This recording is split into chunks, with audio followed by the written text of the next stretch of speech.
How living things get their food. This is explained by food chains and food webs. A food chain shows how energy passes from one living thing to another. It usually starts with a producer like a green plant. Plants make their own food using sunlight. Next come a primary consumer such as a deer or a rabbit which eat plants. Then comes a secondary consumer like a lion or snake which eat other animals. For example, a grass, then the deer eats the grass and then the lion eats the deer. And this simple line shows who eats whom. But in nature, animals don't eat just one kind of food.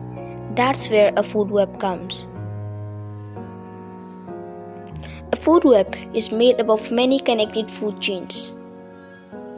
It shows how plants and animals depend on each other in many ways. At the end of every food chain and food web are decomposers like bacteria and fungi. They break down dead plants and animals and return nutrition to the soil.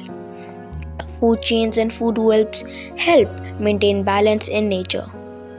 If one organism disappears, it can affect many others. Food chains show a simple path of energy, while food webs show how life is truly connected.